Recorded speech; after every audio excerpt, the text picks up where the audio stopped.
हाँ जी बच्चे, from the following prepare profit and loss account. इन्होंने आपको बोला है प्रॉफिट एंड लॉस अकाउंट बनाना है of Sohan Lal. It would appear on the first year ended 31 March 2022। ये कंपनी का एक तरीके से फर्स्ट ईयर है। Salary and wages, salary and wages आपको गिवन है। आपको प्रॉफिट एंड लॉस जब बनाते हैं तो आपको मालूम होता है कि प्रॉफिट एंड लॉस बनाते वक्त हमें फॉर्मेट के हिसाब से क्या क्या चीज़ें चाहिए, मालूम है ना बच्चे। प्रॉफिट एंड लॉस जब हम लोग बना रहे होते हैं तो हमें क्रेडिट साइड में ग्रॉस प्रॉफिट, क्रेडिट साइड में इनडायरेक्ट इनकम, डेबिट साइड में अगर प्रॉफिट नहीं है तो लॉस, और इनडायरेक्ट एक्सपेंस चाहिए। तो इन्होंने इस क्वेश्चन में आपके सामने ये बहुत सारी इंफॉर्मेशन रखी है कि भाई एक सैलरी एंड वेजेस है। आप खुद आइडेंटिफाई कर लीजिए ये आपके लिए इनकम है, एक्सपेंस है, डायरेक्ट है या इनडायरेक्ट है। आप बता सकते हो क्या है ये डायरेक्ट एक्सपेंस है या इनडायरेक्ट है? इनडायरेक्ट एक्सपेंस है बेटा। अगर यही चीज़ वेजेस एंड सैलरी होती तो डायरेक्ट हो जाता, तो अभी क्या है ये इनडायरेक्ट एक्सपेंस। अच्छा मुझे बताओ ये 30,000 में ज़्यादा पोर्शन वेजेस का या सैलरी का है? वेरी गुड, इस वजह से ये इनडायरेक्ट एक्सपेंस है। उसके बाद आते हैं कमीशन का पे करना। क्या ये इनडायरेक्ट एक्सपेंस है, इनकम है या डायरेक्ट एक्सपेंस है? क्या है ये भी इनडायरेक्ट एक्सपेंसेस है और ये भी इनडायरेक्ट एक्सपेंसेस है। बताइए बेटा पोस्टेज एंड कोरियर, आवाज नहीं आ रही आपकी। Very good. Advertising, discount allowed, rent received, indirect. Very good. Interest on investment, indirect income, आपने इन्वेस्ट किया तो उस पर इंटरेस्ट मिल रहा है आपको। Insurance, indirect expenses. Interest paid, bad debts, indirect expenses. Carriage outward, indirect expenses. Brokerage paid, indirect expenses. Clear है जी? Brokerage बोले तो कमीशन। क्लियर है? अब देखिए इनडायरेक्ट एक्सपेंस और इनकम हमें मिल गया, लेकिन क्वेश्चन को स्टार्ट करने के लिए सबसे पहली चीज हमें क्या चाहिए होता है? ग्रॉस प्रॉफिट या फिर ग्रॉस लॉस। तो क्वेश्चन ने आपको बोला कि the gross profit of 45% of sales, जो कंपनी का ग्रॉस प्रॉफिट है वो सेल का कितना परसेंट है? 45। Which amounting to ₹6,50,000। कह रहे जो सेल्स है वो 6,50,000 रुपए। तो मुझे सेल चाहिए या ग्रॉस प्रॉफिट चाहिए? बोलो। तो बेटा ग्रॉस प्रॉफिट के लिए आप 6,50,000 का कितना परसेंट निकालेंगे? 45%। क्वेश्चन ने बोला और जर्नल एंट्री भी करके आप दिखाइएगा, तो हम दोनों चीजें कर लेंगे। पहले हम आएंगे प्रॉफिट एंड लॉस अकाउंट का फॉर्मेट बना के स्टार्ट करेंगे। तो चलिए फॉर्मेट तैयार कीजिए आप लोग। हाँ जी सर, मैंने आपके सामने ही प्रॉफिट एंड लॉस अकाउंट बना दिया फॉर्मेट।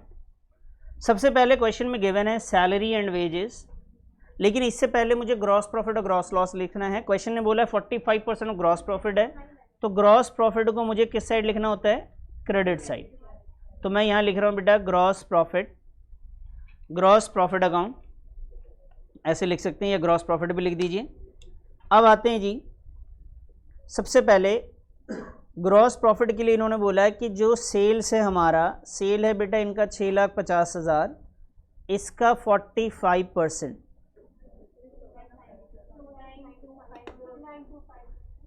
292500। ठीक है जी।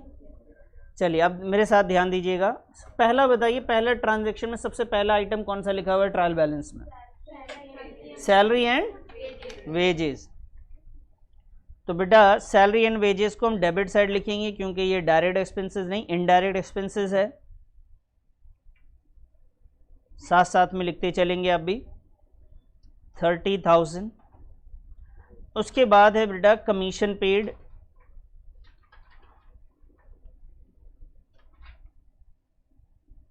कमीशन पेड है बेटा हमारे लिए 2,000।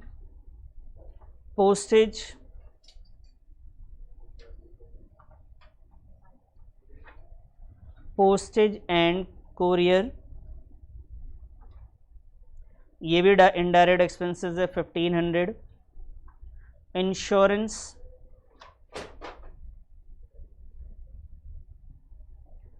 इंश्योरेंस जो है हमारे पास वो है बेटा 3,000।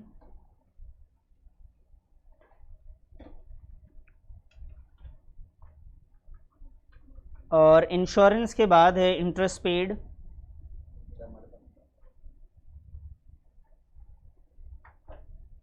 इंटरेस्ट पेड है सर 4000, कैरेज आउटवर्ड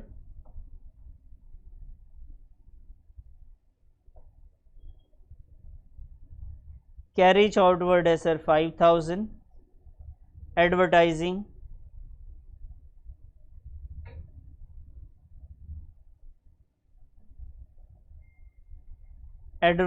है सर 10,000, डिस्काउंट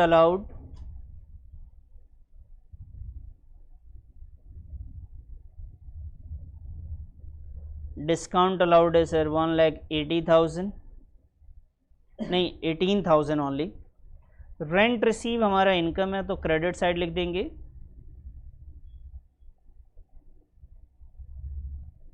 रेंट रिसीव्ड बेटा 17,000।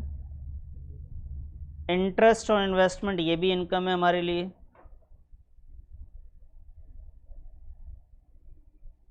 इंटरेस्ट और इन्वेस्टमेंट है 15,000। और उसके बाद नहीं है इधर एक्सपेंसेस में,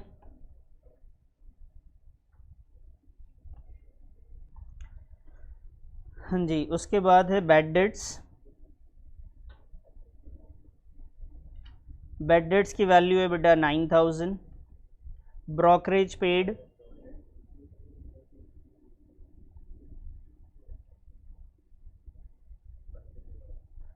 ब्रोकरेज पेड 950। और फिर हम इसका बैलेंस करेंगे क्योंकि सारे आइटम हमने ऑलमोस्ट लिख लिए हैं, कुछ भी नहीं छोड़ा है। डेबिट क्रेडिट का डिफरेंस निकालेंगे। अच्छा, ये जो बार बार एक बात मैं बता दूं, ये जो कमीशन के आगे पेड लिखा हुआ है ज़रूरी नहीं है लिखना, ध्यान रखना। मतलब एक्सपेंसेस में पेड वर्ड लिखना ज़रूरी नहीं। वैसे तो इंश्योरेंस भी पे ही हुआ होगा, पोस्टेज कोरियर भी पे हुआ होगा, एडवर्टीजमेंट भी पेड हुआ होगा, तो ये लिखने की ज़रूरत नहीं है। अगर है लिखा हुआ फिर भी लिखने की ज़रूरत नहीं है। हाँ, रेंट में लिखना ज़रूरी है डिफ्रेंशिएट करने के लिए, वरना दिक्कत हो जाएगी। चलिए इसको बैलेंस करेंगे टोटल करके और फिर आप मुझे बताइएगा ग्रॉस प्रॉफिट आया, ग्रॉस लॉस। इसके बाद हम लोग इसकी जर्नल एंट्री भी समझेंगे। क्या है सर? टोटल बताइए पहले तो आप। 3,24,500 क्रेडिट साइड का ज़्यादा है, 3,24,500, 3,24,500 और डिफरेंस जो आ रहा है आपका 2,41,050 वो है आपका ग्रॉस प्रॉफिट। आप सभी लोग निकाल लीजिए पहले, इसे सही कर लेना, ग्रॉस नहीं, क्या लिखेंगे? नेट प्रॉफिट, गलती से लिख दिया मैंने यार। चलिए इसको टोटल करके बताइए बेटा आंसर क्या आया। करा आप लोगों ने या मैं करूं? 2,41,000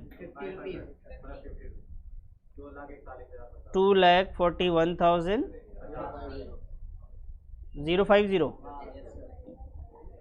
चेक कर लेना। हाँ जी ठीक है ये। चलिए अब जर्नल एंट्री की तरफ देखिए। ट्रेडिंग अकाउंट की जर्नल एंट्री हमने पढ़ी थी, उसी का कॉन्सेप्ट यहाँ पे भी लगेगा। जर्नल एंट्री में बहुत आसान सी चीज़ है, और वो क्या है इधर देखो बेटा, सबने नोट कर लिया ना ये, या नहीं किया अभी? रुक जाऊँ मैं बेटा, ये नोट कर लो फटाफट, इसे पहले कंप्लीट कर लो। चलिए बेटा इधर ध्यान दीजिए अब जर्नल एंट्री पे। बच्चे, रिजवान अलग से बोलना पड़ेगा सर।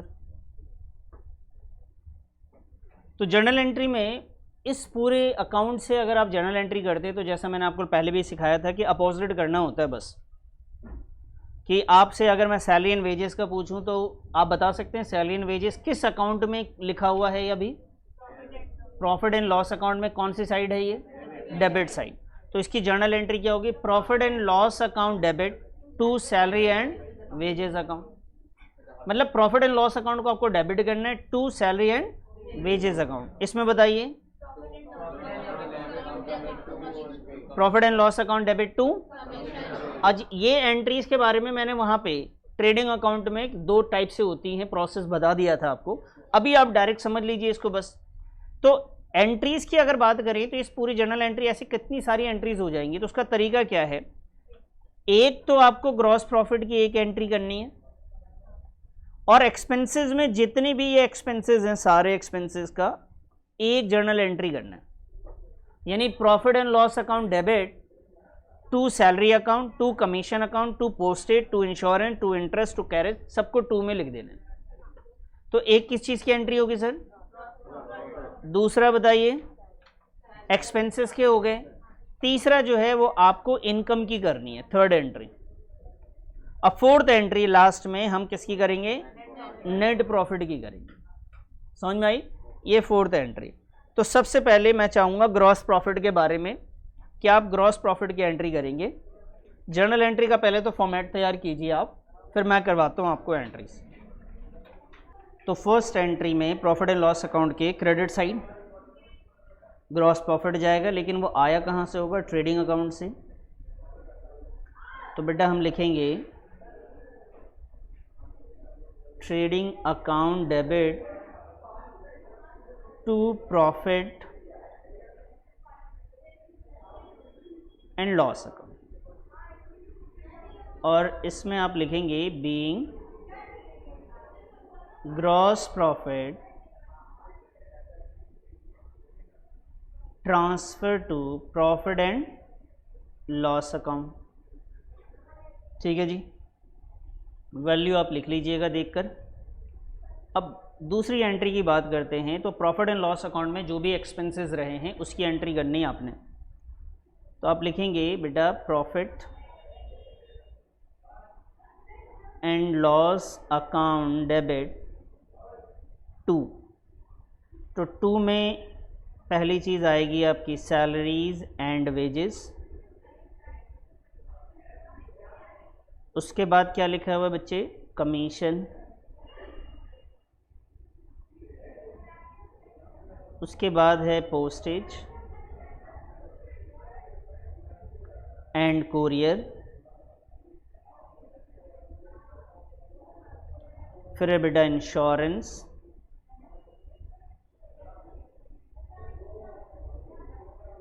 फिर है इंटरेस्ट, फिर है carriage outward,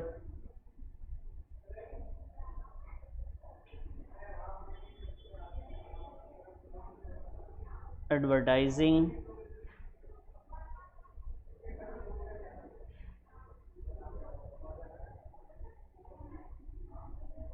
to discount allowed,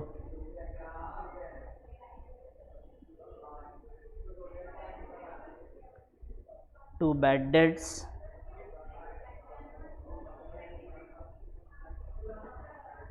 to brokerage,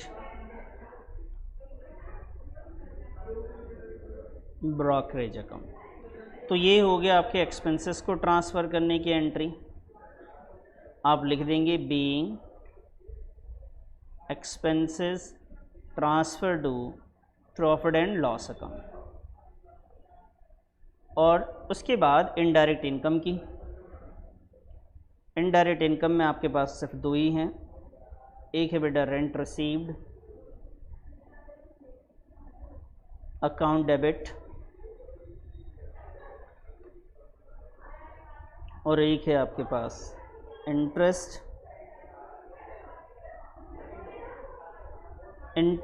on investment account debit